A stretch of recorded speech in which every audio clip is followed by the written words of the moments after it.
Okay. Good morning. This is Dr. Mia Luth. I have a limited amount of time today, but I decided that I am putting together a course online, and this is the first of this course, which is basically just titled Metaphysics. Don't let that scare you, though. Okay. I will do what I can. I will explain some maybe higher order concepts that might not make any sense at first, but I will try to put it in general terms so that a large portion of individuals will start to understand at least the concepts and how these things affect us on a day to day basis without any of us really knowing. Very difficult to quantify some things you can't really see with your eyes. Okay. So, obviously, this is technically meant for adults, and maybe some nerdy kids. But yes, make sure that anyone under 18 is, being accompanied by someone who's not only interested in physics, quantum physics, metaphysics, um, which could include, telekinesis.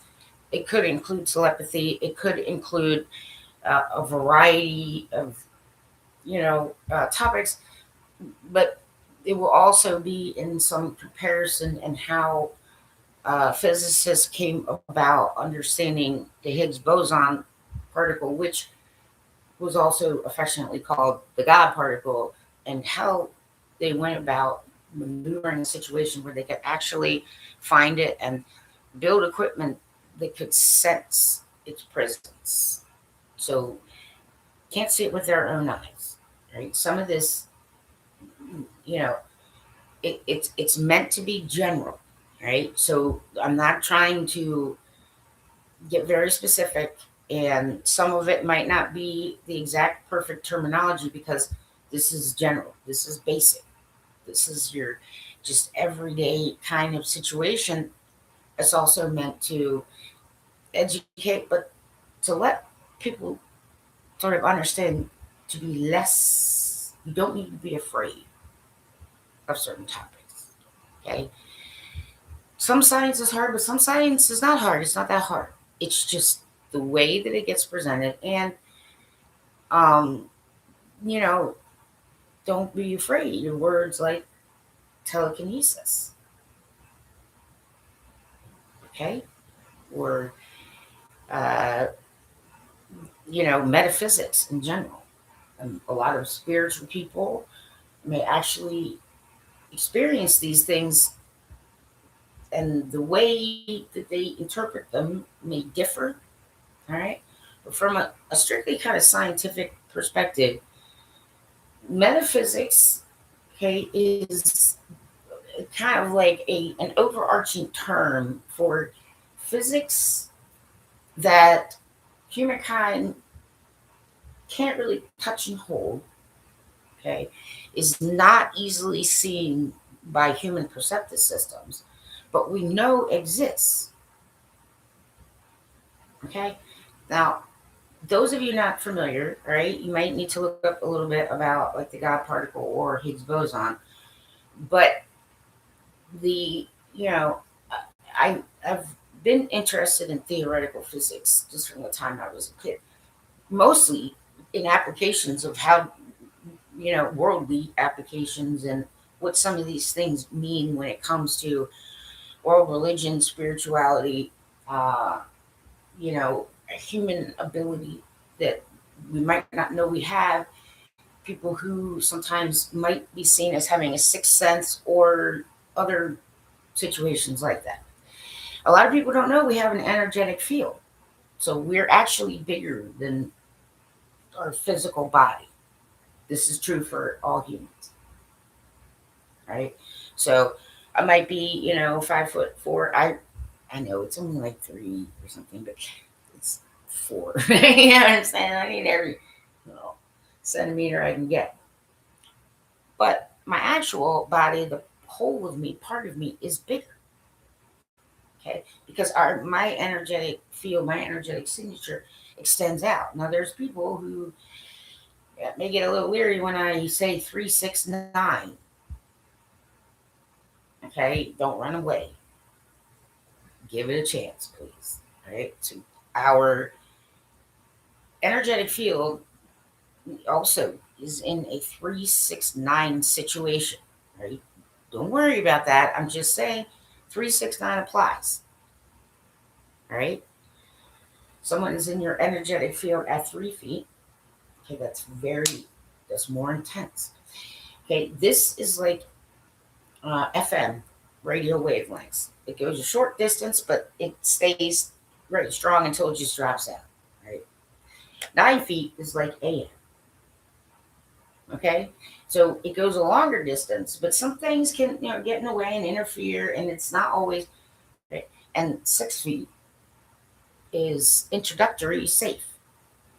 Okay, like somebody starts coming into your like boundaries, personal space. There are certain things we feel them. We quite literally feel like, oh, this guy's too close to me, or whatever. You understand? All right, just in general, we do have this situation where our actual bodies, we're bigger because of our electric field. We emanate energy. Okay, we do, and you can't see it, and it might seem weird, but that is the case, and it is the same for all humans. Uh, but in that, and how we use it and how we understand it, okay, it does change over human history because there are some who can like takes the time to really just look at every angle, look at everything known, and then put it in simpler, not so complicated, not so scientific terminology. All right. So yes, my metaphysical concentration is parapsychology. I've experienced some things too, but the main reason for that is, para. Like pretty soon, it will just be part of how we understand human behavior. But for now, it's a little fringe. It's a little iffy. There's still, some people who just can't see it with your eyes. You can't do this. It must not be there. I'm not here to debate any of that.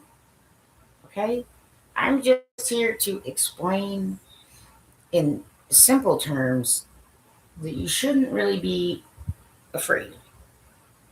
Okay, it's not something that is, it's not meant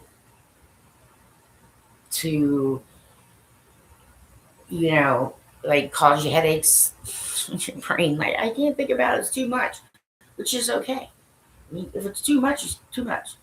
You might not be interested in certain topics, but you might be interested in human behavior and how we go about navigating our world. And a lot of people don't know this. But we are actually bigger than our physical bodies, and we do actually emit an energetic field. Okay? Our heart is a battery, right? It's sodium and potassium. Okay? It's known as the NAK pump, so sodium, potassium, right? Well, I mean, that might be like, yeah, physiology 101 or general bio, or, right, you're learning about the heart, right? So we have, right, chemicals, when they're interacting, which creates electricity, which is the sodium and potassium working together. So you see what I'm saying? But we're not, okay, I'm not entirely sure that some of us are being fed on.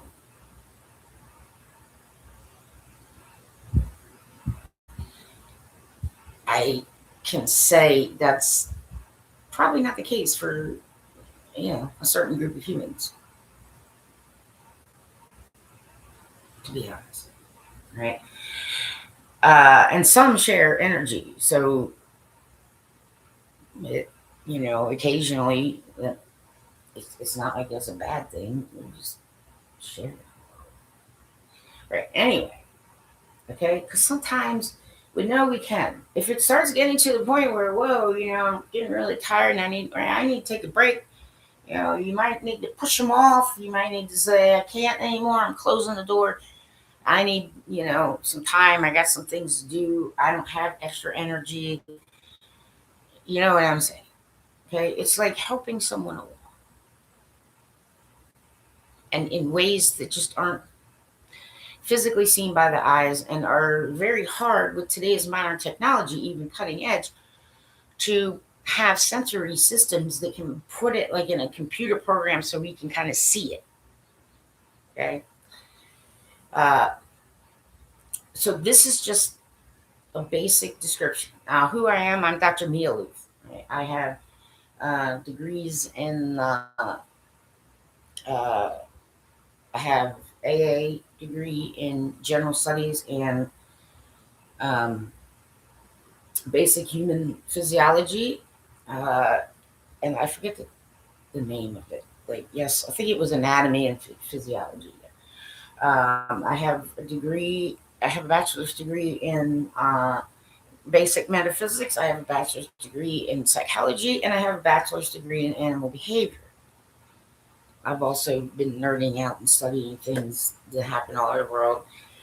When I was very young, I mean, I just absolutely was just so enthralled with Stonehenge. I just thought that was, I don't know, something just drew me right to it.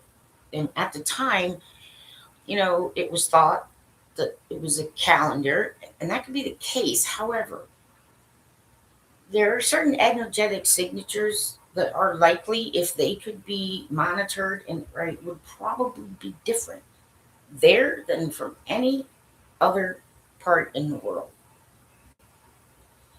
And rocks and stones do actually have energetic signatures, believe it or not. Right. So there's living rocks,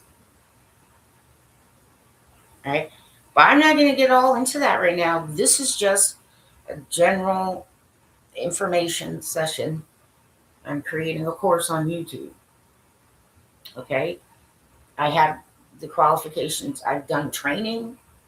Okay. I did my own research. I made my own research paradigm. I led research at um, Assateague Island National Seashore through Towson University.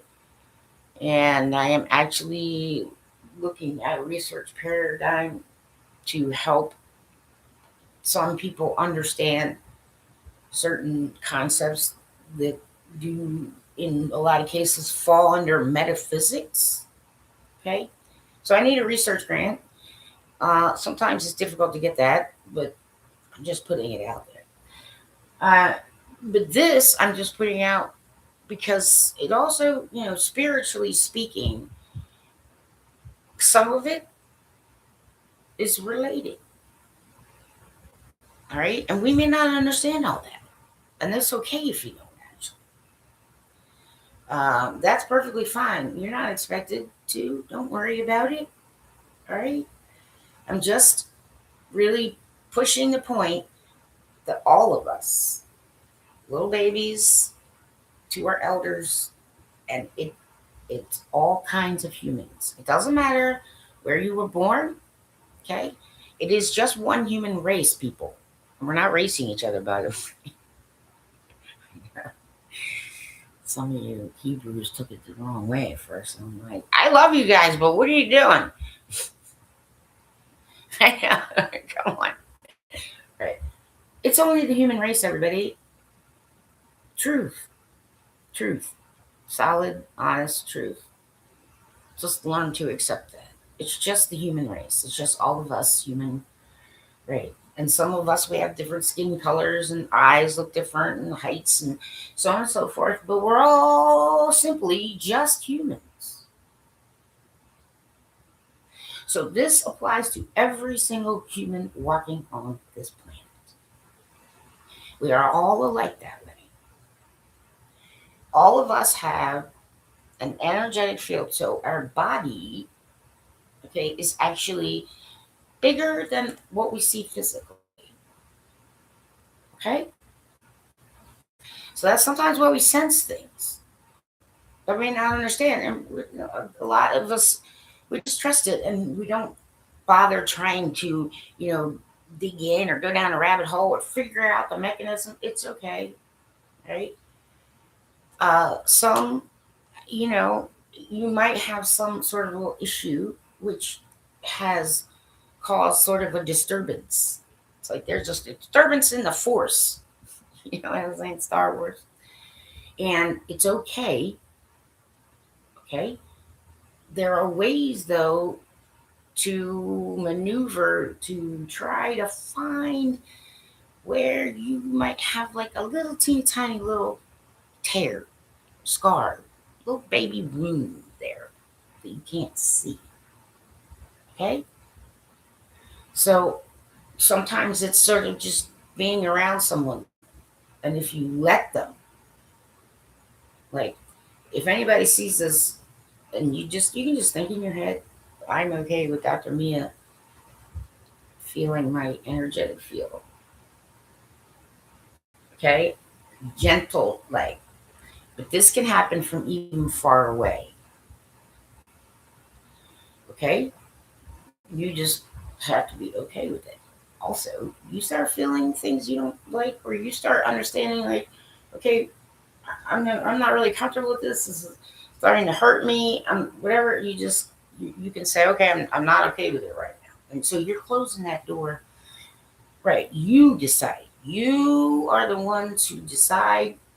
Okay, I can't push it on you. I can't take it away from you. There's no trick. I'm not trying to test you.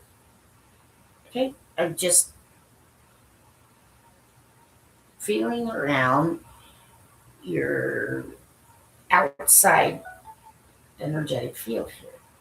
And there may be something that's maybe a little off balance, or you've been thinking about something and thinking about something and thinking about something, and it started, maneuvering your energetic field in such a way that now it's kind of starting to weigh you down. So now I'm just doing a short little situation. So anybody watching this, if you let me, and you can at any time say, no, I'm not comfortable with this, Dr. Me is not allowed to feel my, that's fine. Okay. But if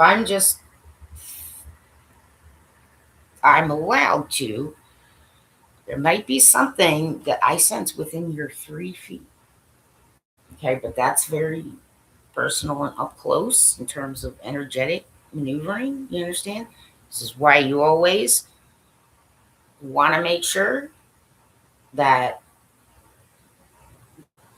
the ones who the energy that you're feeling, right, that they are a-okay with it. And if they can't talk, if they start crying, whoop, back up.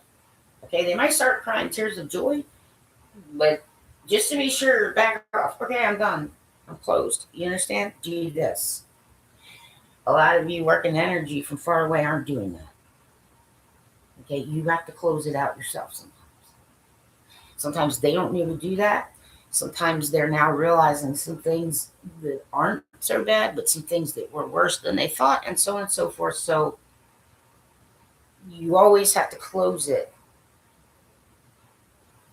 Just close your hands. All right. So you can also do that for the other person if you're starting to sense they're really, if they are nonverbal or they don't have the ability to do, you can sense for them too. And better to err on the side of safety and, caution, because you can always try again a little bit later. And they might get used to it. You understand? So there are people who discuss in the world of metaphysics, which also does include human biology, physiology, energetic fields, um, you know, like, yes, sort of, it is energy in its way, uh, who study and discuss and who are actually able to distance heal. And that happens energetically. Okay? There are ways to do that. But you have to be very, very patient and very, very cautious. So I'm just saying I did for a short period of time. If you're watching this after I make it, I close that. You understand? Uh, so there are people talk about auras sometimes, and I know that a lot of street physicists and those who don't study energetic fields and aren't as interested in like certain theoretical topics, which then become not theoretical. I mean, some of them stay theory until they're proven. I did have some individuals online, or at least one or two, try to tell me, you know, evolution has been proven. Okay, no, it hasn't. No, it hasn't. Okay, they're evolutionists who will tell you. They're evolutionists and people who study evolution who know I studied evolution and I got A's and all that. I was loving that stuff.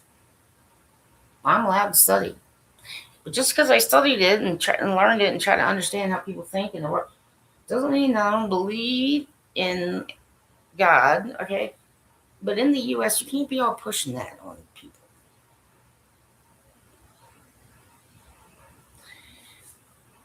Okay? And some of you are trying to use it by saying we're saving you. Saving me from what? Oh, you don't have a way to explain it.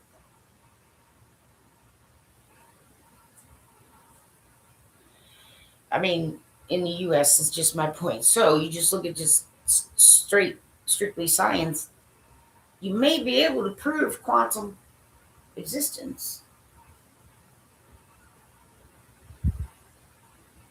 of a being that helps humans. And if there's any scientific study that's going to do that, it's going to be right metaphysics, the physics of sound, the physics of light. If I had, you know, chosen like a category of physics to kind of specialize, it would be the physics of sound. But it would also have to include light. Because yes, I mean there's some who know, right, light can, has information in it, and so does sound. And they travel similarly, except, okay, one needs help to turn a corner and the other one does not. Light needs a mirror to go around a corner or a reflected, okay, sound does not. Okay, so there are different physical properties, and I'm not going to get all that. This is basic, right? So I have somewhere to be very shortly, but I'm just explaining who I am, and I am also clergy, non-denominational, and I'm not here to tell you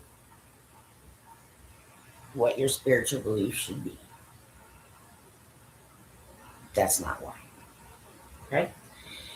But some of this is related to metaphysical. So if I'm looking at metaphysical, I think the subject that interests me the most would be telepathy and telekinesis for modern world applications, such as some people may have gotten some brain damage or may be born and they're dumb, not stupid, but yes, as in the actual clinical term, they can't speak, they're nonverbal, but they have other ways, you understand?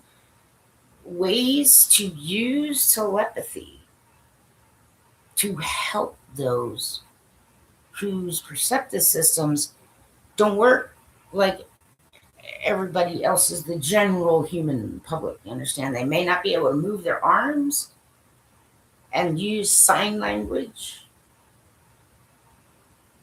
to communicate. You understand? They may, right, need to use sign language, but maybe they got into an accident or there was a birth injury or some other kind of situation where yes, they can't use their hands. They've been physically harmed in such a way, or whatever the case may be, they can't. Okay, right? Because some of them may need to communicate with people who are physically deaf. That might be, communication breakdown. That's where I'm saying real world uses of these things that can actually help people and guide them. And it's another way of communicating for those who are struggling in other ways. People who, may not be able to speak as well, or, some kind of damage, but they communicate with their eyes, or you may be able to have, a buddy for you both purposefully. Okay, one's not pushing anything or forcing anything on the other. You just start slowly and gently working with someone like that to say, if you, okay, do this, if you can hear, all right, so you may say it out loud, but you cover it. Okay, so I'm going to say it out loud so you can hear it, but technically what I mean is if you can like say it in your head and aim it at someone's energy to the point where you're getting into the 3 foot area. Like, hold up a sign that says, I'm speaking to you. Can you hear me? Blink, yes. Okay. You say, did I just say, okay, you can start to kind of work and feel, and it takes time. It's like a version of therapy, but it's also like, you know, helping communication along where there were communication breakdowns, how to ease in people's minds, let them know it's just going to be me who does this, and may help you do that with your family, or help interpret for doctors, or whatever the case may be. Okay? Real world helpful applications of telepathy and telekinesis, which I got to be honest, okay, like paranormal people. Hi. I disagree with quite a few of you on some aspects. All right. One, you all do need to understand that we all have that energetic field, including you, and some of the stuff you're picking up on is actually coming from the people around you. Right. You may not realize that. Some probably have, and trying to you can learn to put up a wall. Yeah, I'm gonna have to go. But I am saying that some of the paranormal specialists, some of this stuff, okay, is a telekinetic situation. And when someone who does not realize telekinesis is a thing and that they might be able to do it, and it's, you know, sometimes you are feeling around, you're mauling them and all up in their personal freaking, yes, 3 foot space, and they're feeling that it is not safe because you should have stayed at the 6 and you should have gotten permission, and there's some things you should have done. And they might react, yes, forcefully, to the point where their field not only affects you, but yes, can reach out to like 9 feet and sometimes even further. Because they're trying, it's it's like you're feeling them up without their fucking permission. So I would like to put that out into the world, and it's why I'm saying we want to be adults. You understand? A lot of you are doing it. Okay, as a, you know a telekinetic reaction can be just that. Somebody's all feeling up your energy field, and you don't know what the hell it is, and nobody's talked about it that way, and people think it's hocus pocus, and people might even think you're one of the devil's kids.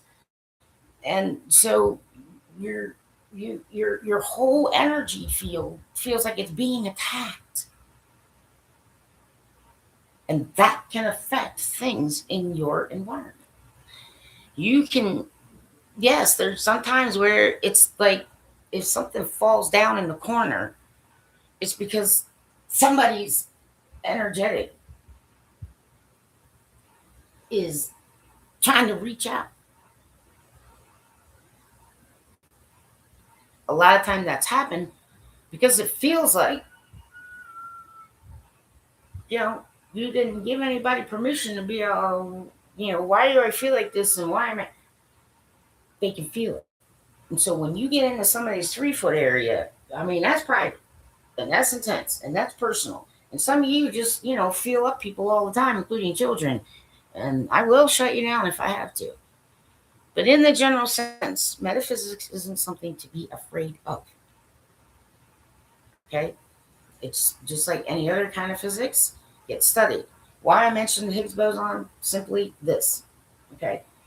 Uh, there's some theories and there's some people who work in physics and metaphysics who recently are all kind of looking to see maybe the conscience, the mind is not in here, it's somewhere outside of you. In the case of being cleaved, in the case of having a guardian, in the case of walking with someone else's energy to help guide you so you learn and grow, that can happen. Okay. However, for a long time, I thought this was the CPU, the central processing unit of us, human. All right. For a long time, I did. It made sense. However, after a while, it's kind of like, well, all right, you look at it this way. Nope. Okay, your basis, your center of your CPU is not here. Your mind is not here. It's here.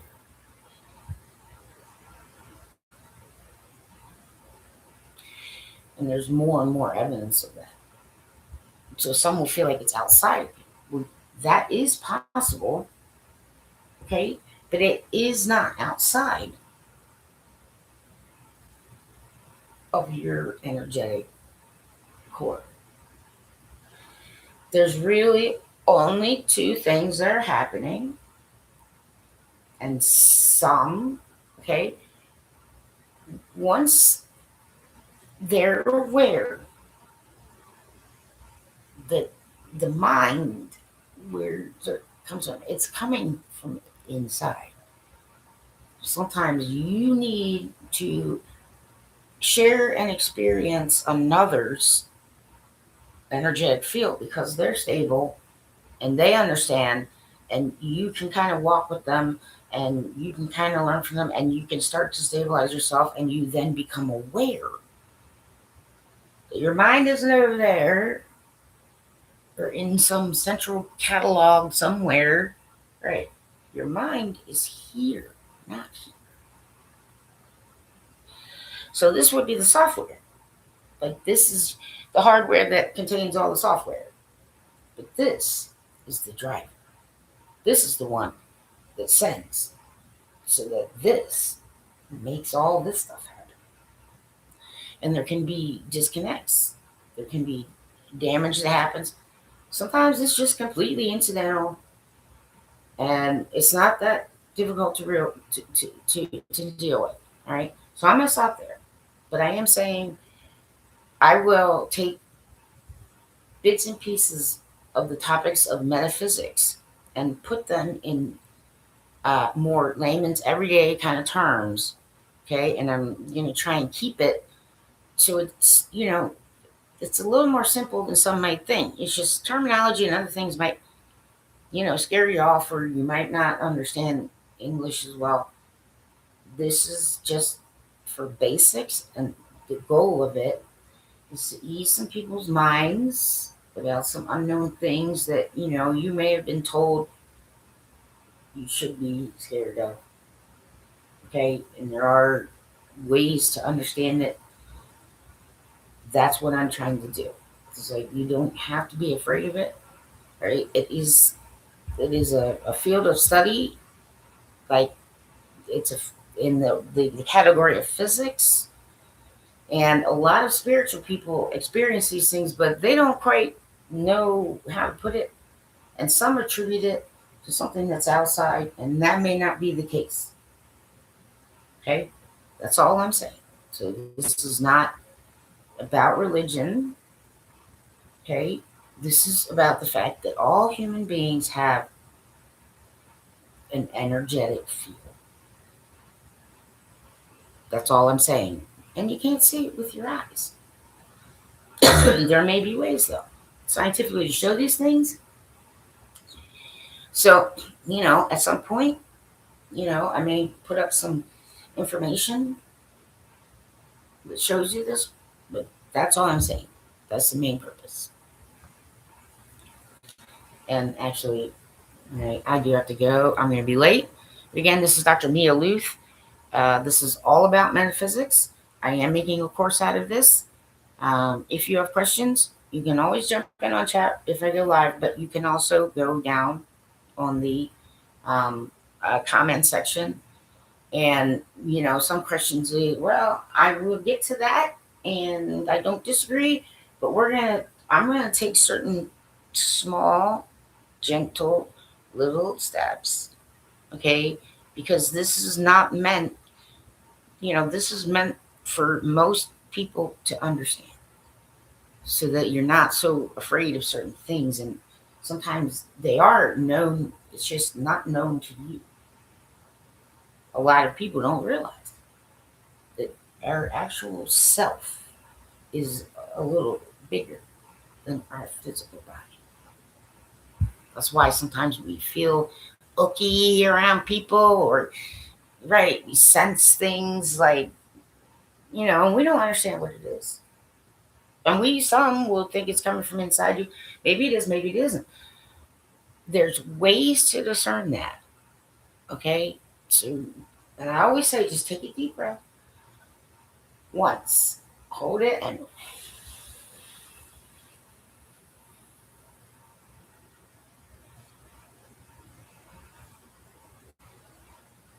blow until you got no air left. Okay? Well, that'll help you if you're starting to feel a little angry. That'll help you if you're starting to feeling, a little icky. Or, you're like, I don't know, this place seems depressing. Whatever the case may be. Okay? Also, if you're trying to study something, learn something, get through something, or you have, physical issues like I do, illness, disability, it's very frustrating. I'm like, get all ready to go do something, and the next thing I know, like half my body is like doing its own crap. And, well, so much for that, what I was going to do. And, like, I just gotta, like, wait it out. So, yes, I've learned not to get frustrated. I've learned to learn from it. And I've learned to be patient about it. Because I don't want to be agitated by it. I want to just get on with what I was doing. So I've learned how to be more patient through it. And sometimes I can, gain a little control here and there. Okay. So, that's something that I've had to learn. So a lot of people, don't have the kind of patience I do, because you don't have that kind of thing in your life, but others do. Like if you're missing a leg, you know what I'm saying? Like, right, trying to bathe, take a shower, you gotta do all this stuff. Just little things. Okay, missing a leg is a big thing. Okay. And having a movement disorder like I do, yeah, that's a big thing. And I'm also here to just, as a person, advocate for, movement disorder research and better understanding from the general public, because there's more than just one. Parkinson's is just one type of movement disorder. A lot of people didn't know there were other types. Okay? All right. So thank you very much. And questions, put them in the comment section, or you can email me. Thanks. Bye.